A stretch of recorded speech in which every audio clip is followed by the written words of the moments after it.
Llegar a ese grado de empatía que mostraba Shah con sus pacientes es, en el caso de los criminales que acabamos de mencionar, imposible, o casi. Charlotte Holman demostró que era capaz de empatizar de modo extraordinario con asesinos de todo tipo.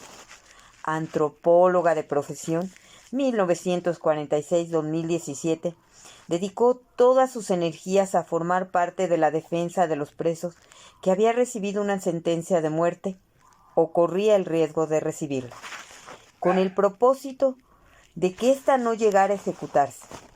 La nómina de sus causas desesperadas produce escalofrío. Encontramos entre muchos otros al místico asesino en serie Ted Kaczynski, el Unabomber, que durante cerca de 20 años aterrorizó a Estados Unidos con sus bombas caseras elaboradas en la cabaña de Montana, con un balance final de 3 homicidios y muchos heridos y mutilados.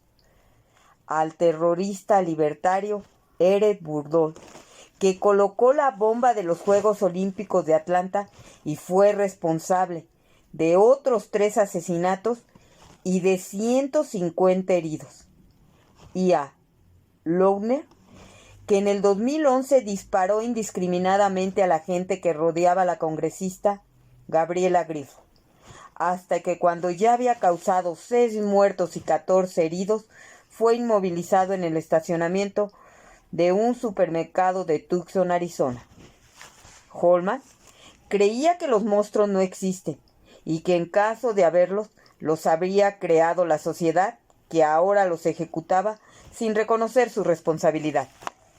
Esa creencia está ampliamente extendida entre los científicos sociales y criminólogos, aunque mucho menos entre los estudiosos de la psicopatía. Pero en su caso, iban más allá de sostener una simple postura teórica para convertirse en su propósito de vida. De ahí que estuviera obsesionada con poder encontrar la respuesta a la pregunta fundamental: ¿qué te pasó para convertirte en una persona capaz de hacer eso? Ella creía que si podíamos indagar lo suficiente en la bibliografía y en la historia familiar del sujeto, encontraríamos lo que denominaba la herida original, la factura que explicaría por qué se convirtió en un asesino implacable, y que comprendiendo esto, entenderíamos que no teníamos derecho a ejecutarlo. Su caso final fue la defensa del asesino, que representó durante un tiempo de forma más trágica la imagen del mal absoluto o puro mal. En los Estados Unidos, Khalid Mohammed, considerado el cerebro de los ataques del 11 de septiembre del 2001 en Nueva York, Holman argumentó que su cliente había sido objeto de torturas, lo que minaba legalmente su confesión, en la que reconocía su participación en el ataque del Travel World Center y en otros atentados. Para Goldman, no existían los psicópatas, si entendemos por tales a criminales que conservan su libre albedrío y no están forzados a cometer crímenes atroces, y para los que no existe una razón comprensible. Los terroristas como Mohammed no suelen ser psicópatas, sino fanáticos, aunque hay excepciones. Como tampoco creía que estos individuos representaran la noción de la maldad en su estado más primigenio, esto es, la que se lleva a cabo por placer personal, por el mero beneficio de sentirse mejor para realizarla.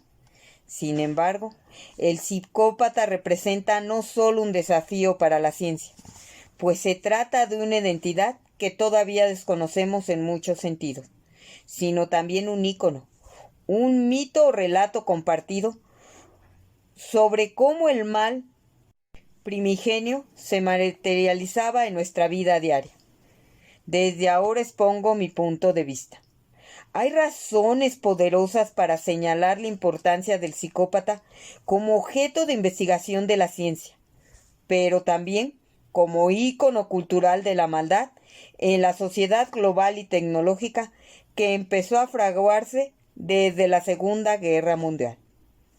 No podemos comprender al psicópata solo con un test psicológico, imágenes del cerebro o entrevistas en profundidad. Necesitamos también comprender el tipo de sociedad en la que crece el psicópata, en una doble dirección. Primero, porque sus actos se proyectan al imaginario colectivo y causan determinados efectos, en especial gracias a unos medios de información ávidos por contar sus actividades. Esos efectos se dejan notar en el tratamiento que reciben la cultura popular, la cual elabora lo que ellos hacen y lo presenta a su audiencia en forma de películas, documentales, ensayos, novelas, etc. Una de esas consecuencias es aterrorizar a una determinada ciudad o área geográfica, como sucedió con el Destripador de Yorkshire, llamado así por la zona de Inglaterra, donde actuó durante 5 años, en los que mató a 13 mujeres en el periodo de 1975 y 1980.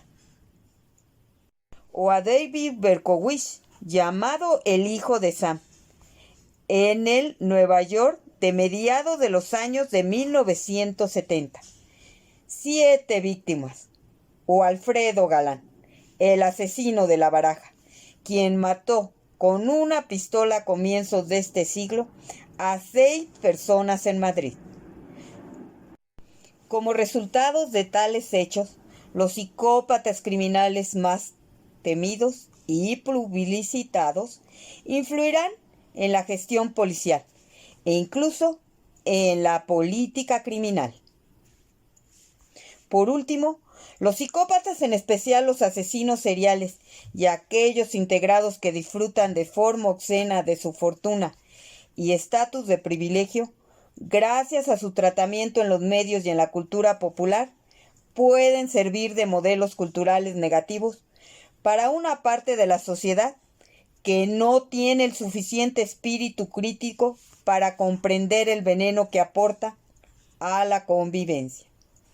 Esto es, el psicópata afecta a la sociedad en su conjunto y no solo al círculo de sus relaciones o de sus víctimas.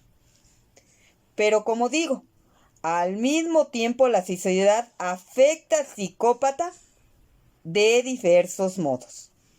Primero, al proporcionarle un ambiente de crianza que podrá minimizar o exacerbar sus inclinaciones violentas y explotadoras. Segundo, al mostrarle mediante los medios y los productos culturales la imagen que tenemos de las personas que son como él, lo que puede tener efectos complejos, sobre todo si hay un mensaje implícito de admiración en estas reacciones. Y esto es del libro Psicopatía, el espectro del mal. Vicente Garrido, Biblioteca de Psicología.